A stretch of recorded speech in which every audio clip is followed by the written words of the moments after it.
Hello students. Students, we are starting your chapter number 4 and the chapter electric capacitance. आपका chapter number 4 है electric capacitance और इसको आज हम शुरू कर रहे हैं। सभी बच्चे बहुत ध्यान से पढ़ेंगे, बहुत ध्यान से सुनेंगे और अगर कोई चीज़ समझ में ना आए तो उसको दोबारा पूछ लेंगे। तो विद्युत धारिता बच्चों, जैसे आपने पहले भी पढ़ा होगा, धारिता कैपेसिटेंस आपने पहले भी पढ़ा होगा, 10th क्लास में पढ़ा होगा आपने। तो उसी का अगर रेफरेंस लिया जाए तो विद्युत धारिता क्या होती है, किसको बोलते हैं, इसकी प्रॉपर डेफिनेशन क्या है और इसका यहाँ पे मतलब साइंस में क्या रोल होता है। इसमें बहुत सारी टर्म हैं। विद्युत धारिता समझने के लिए सबसे पहले हमें उन टर्मों को समझना ज़रूरी होगा, क्योंकि उनको समझे बगैर हमें ये धारिता समझ में नहीं आएगी। तो सबसे पहले इसमें कुछ पॉइंट हैं, जैसे चालक हो गया या विद्युत रोधी अथवा परावैद्युत हो गया और अचालक हो गया या अर्धचालक हो गया। तो ये सब पॉइंट्स क्या होते हैं, एक बार इनको देख लेते हैं सभी को। चालकता के आधार पर पदार्थों को मुख्यतः 3 वर्गों में बांटा जा सकता है। कौन कौन से वर्ग हैं?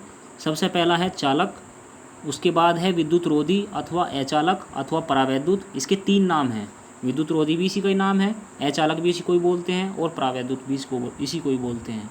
और तीसरा जो होता है वो है अर्धचालक। तो सबसे पहले चालक देखो किसको बोलते हैं। वे सभी पदार्थ जिनमें आवेशवाहक पर्याप्त संख्या में पाए जाते हैं। आवेशवाहक बोलते हैं चार्ज कैरियर्स। किसी भी पदार्थ में 2 तरीके के चार्ज कैरियर्स होते हैं, ये अभी बाद में आपको पढ़ाया जाएगा, शायद दूसरा पार्ट है उसमें। किसी भी पदार्थ में चार्ज को ले जाने वाले जो आवेशवाहक हैं, जो चार्ज कैरियर्स होते हैं, 2 होते हैं। एक तो होते हैं पॉजिटिव, एक होते हैं निगेटिव। और ज़्यादातर जो हम स्टडी करते हैं 2 की करते हैं। एक तो होता है इलेक्ट्रॉन जिसको निगेटिवली चार्ज होता है, एक होता है होल जिसको क्वार्टर बोलते हैं, वो पॉजिटिवली चार्ज होता है। हाँ, ऐसा होता है कि किसी में मेजॉरिटी चार्ज कैरियर होते हैं और किसी में माइनॉरिटी चार्ज कैरियर होते हैं। तो चालक किसको बोलते हैं? अब यहाँ पे हमारी डेफिनेशन चालक की है ना, तो वे सभी पदार्थ जिनमें आवेशवाहक पर्याप्त संख्या में पाए जाते हैं तथा उनमें धारा प्रवाह सरलता से हो जाता है, जो इलेक्ट्रिसिटी है आसानी से फ्लो हो जाती हो, उसे चालक बोलते हैं। अधिकांश धातुएं जैसे चांदी, तांबा, लोहा, एल्यूमिनियम ये आदि चालक हैं। नेक्स्ट है विद्युत रोधी अथवा अचालक अथवा परावैद्युत। वे सभी पदार्थ जिनमें आवेशवाहक लगभग नगण्य संख्या में पाए जाते हैं, अर्थात ना के बराबर, तथा उनमें धारा प्रवाह नहीं होता है, वो विद्युत रोधी अथवा परावैद्युत कहलाते हैं। इन्हें कुचालक भी कहते हैं, अर्थात इनमें इलेक्ट्रिसिटी जो है वो प्रवाहित नहीं होती। अगर होती भी है तो बहुत न के बराबर होती है, अर्थात उसका कोई परिणाम प्राप्त नहीं होता। एग्जाम्पल के तौर पे रबड़, कांच, अभ्रक, कागज़, ये सब इनके एग्जाम्पल हैं। नेक्स्ट टॉपिक है आपका अर्धचालक। इसको सेमीकंडक्टर बोलते हैं, अर्थात अर्धचालक वे पदार्थ होते हैं जो चालक और अचालकों के बीच में लाई करते हैं। अर्थात वे सभी पदार्थ जिनमें आवेशवाहक लगभग नगण्य संख्या में पाए जाते हैं तथा उनमें धारा प्रवाह नहीं होता है, विद्युत रोधी अथवा परावैद्युत कहलाते हैं। इन्हें कुचालक भी, ये तो मैंने आपको विद्युत रोधी की डेफिनेशन बता दी। यहाँ पे देखो अर्धचालक की डेफिनेशन यहाँ से है। वे पदार्थ जिनकी चालकता चालकों से कम और अचालकों से अधिक, अर्थात चालक और अचालक के बीच में, अर्धचालक कहलाते हैं। उदाहरण जर्मेनियम, सिलिकॉन, वेनेडियम आदि। नेक्स्ट पॉइंट देखो बच्चों, किसी भी चालक, ये इंपॉर्टेंट भी है, एग्जाम की दृष्टि से बहुत इंपॉर्टेंट है, आ सकता है। किसी चालक के अंदर मुक्त आवेश तथा बद्ध आवेश 2 टर्म हैं। एक तो फ्री चार्ज है, एक है बाउंड चार्ज। किसी भी कंडक्टर के अंदर कैसे होते हैं? देखो सबसे पहले तो हमें इसका स्ट्रक्चर समझना बेहद ज़रूरी है। कोई भी पदार्थ है, प्रत्येक पदार्थ परमाणुओं से मिलकर बना होता है और प्रत्येक परमाणु के जो सेंट्रल जो उसका पार्ट है उसमें अति सूक्ष्म क्षेत्र में धनावेशित प्रोटॉन और उदासीन न्यूट्रॉन होते हैं, जिसको हम बाउंड करके मिला के बोलते हैं नाभिक, न्यूक्लियस बोलते हैं। और नाभिक के चारों ओर ऋणावेशित इलेक्ट्रॉन, निगेटिवली चार्ज इलेक्ट्रॉन्स अपनी अपनी कक्षाओं में रिवोल्यूशंस करते रहते हैं और नाभिक पर धनावेश इलेक्ट्रॉन के कुल ऋणावेश के ठीक बराबर होता है। तो जो परमाणु है पूर्ण रूप से उदासीन होता है, न्यूट्रल होता है। क्यों? क्योंकि उसका जो सेंटर पार्ट है उसमें तो पहुंच गया पॉजिटिव, वो तो पॉजिटिवली चार्ज हो गया, जबकि उसके चारों ओर जो कक्षाएं बनी हुई हैं, जो क्लासेस में इलेक्ट्रॉन चक्कर लगा रहा है, वो निगेटिवली चार्ज हो गया। तो वहाँ पे न्यूट्रल हो, कंडीशन न्यूट्रल की होगी। तो उसके साथ क्या होता है, जब जो नाभिक है वो अपनी निकटवर्ती कक्षाओं में इलेक्ट्रॉनों पर प्रबल विद्युत आकर्षण बल का कार्य करता है और ये इलेक्ट्रॉन नाभिक से रिज्ड बंधे रहते हैं, यानी कि दृढ़तापूर्वक बंधे रहते हैं, अर्थात गिरते नहीं हैं। नाभिक से दूरी बढ़ने के साथ साथ इलेक्ट्रॉन पर कार्यरत आकर्षण बल घटता जाता है और चालकों के परमाणुओं की जो बाहरी कक्षा है उसमें परिक्रमण कर रहे इलेक्ट्रॉनों पर जो क्षीण विद्युत आकर्षण बल कार्य करता है वो चालक में गति करने के लिए स्वतंत्र हो जाता है, और जिन इलेक्ट्रॉनों के कारण वो स्वतंत्र होता है उन्हीं को मुक्त इलेक्ट्रॉन बोलते हैं।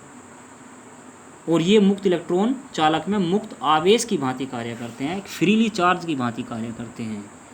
और ये इलेक्ट्रॉन जिन परमाणुओं में से मुक्त होते हैं वे धनायनों में परिवर्तित हो जाते हैं, ये धनायन चालकों में स्थिर रहते हैं। इस प्रकार से ये धनायन चालक में एक बाउंड चार्ज कहलाते हैं, बद्ध आवेश कहलाते हैं।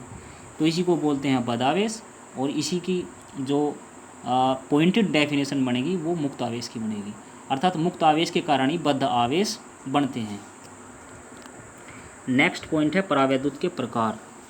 परावैद्युत कितने प्रकार के होते हैं? देखो बच्चों, परावैद्युत पदार्थ वे कुचालक पदार्थ हैं जो धारा प्रवाह किए बिना विद्युत प्रभाव को स्थानांतरित कर देते हैं।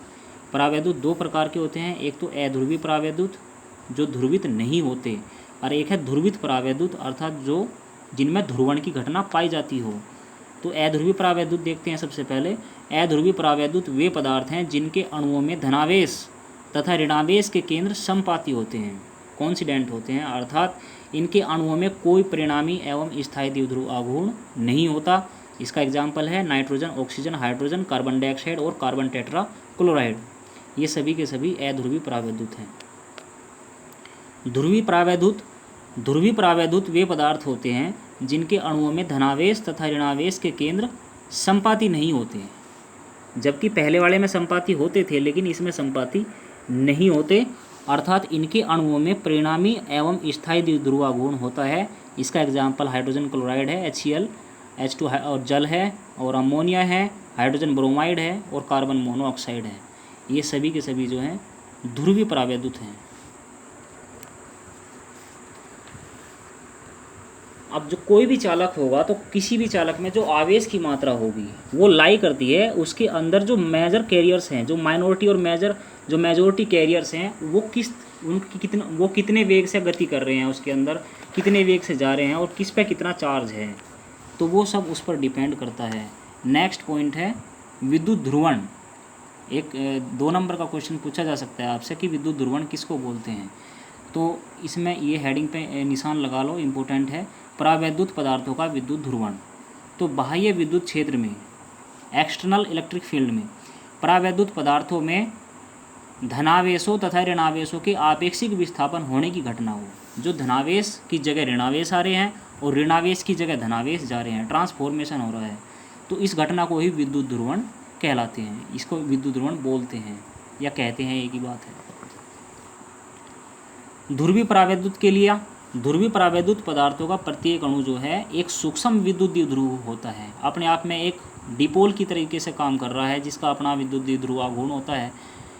तो बाह्य विद्युत क्षेत्र की अनुपस्थिति में उसमें विक्षोभ के कारण ये विद्युत द्विध्रुव अनियमित रूप से अभिविन्यस्त रहते हैं। जो इनकी डायरेक्शन दिखाई गई है वो यहाँ पे है। डायग्राम बच्चों एग्जाम में आ सकता है, और अगर नहीं भी आता तो आप इसका रेफरेंस दे सकते हो क्वेश्चन में, इस पर नंबर ज़्यादा ही मिलते हैं। तो बाह्य विद्युत क्षेत्र की अनुपस्थिति में E बराबर 0, जो यहाँ कैपिटल E है वो यहाँ पे 0 के बराबर है।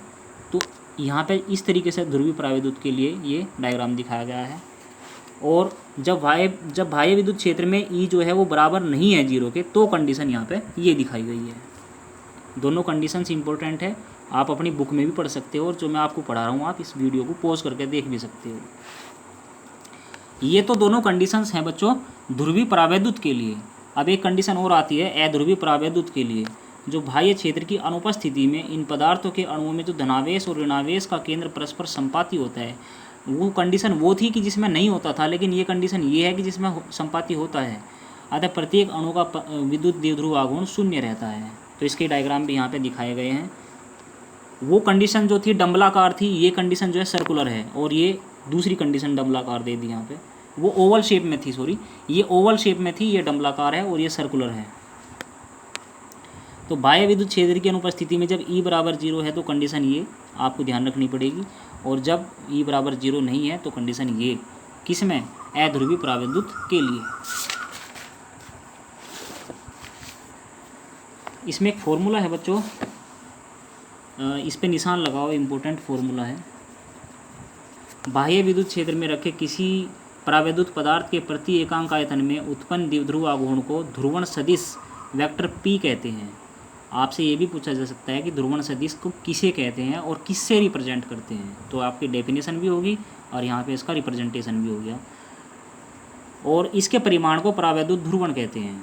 यदि हमारे पास स्मॉल l लंबाई व कैपिटल A अनुप्रस्थ क्षेत्रफल वाले परावैद्युत पदार्थ की पट्टी को बाह्य विद्युत क्षेत्र में रखने पर उसमें उत्पन्न विद्युत द्विध्रुव आघूर्ण वेक्टर स्मॉल p हो, तो परावैद्युत ध्रुवण P का फॉर्मूला हो जाएगा small p upon capital A into small l, अर्थात Q upon capital A equal to sigma P, जहाँ सिग्मा P ध्रुवण आवेश का पृष्ठ घनत्व है और परावैद्युत ध्रुवण का SI मात्रक जो होता है वो कूलाम पर मीटर स्क्वायर होता है। अब नेक्स्ट पॉइंट है बच्चों आपका परावैद्युत सामर्थ्य अथवा भंजक परावैद्युत सामर्थ्य तथा भंजक विभवांतर। यहाँ से बच्चों आपको कल पढ़ाऊँगा मैं। आप इसको जो भी मैंने आपको पढ़ाया है, आप सब जो भी पढ़ाया है इसको सारे को आप फेयर नोटबुक, रफ में नहीं करना, फेयर में करना है, क्योंकि ये मैं बाद में चेक करूँगा सभी बच्चों का और इसी आधार पर आपकी असेसमेंट ली जाएगी। सभी बच्चे इसको फेयर नोटबुक में नोट करें और अगर कोई चीज़ समझ में ना आए तो आप मुझसे दोबारा पूछ सकते हो, 2 या 3 बार, जब जितना भी समझ में नहीं आता आप उतनी बार पूछ सकते हो। और सभी बच्चे अपनी अप्रैल और मई की फ़ीस जल्दी से जल्दी जमा करा दे, 9-10 तारीख तक जमा करा दो। अगर आप जमा नहीं कराते तो 11 तारीख में आपको ग्रुप से बाहर कर दिया जाएगा।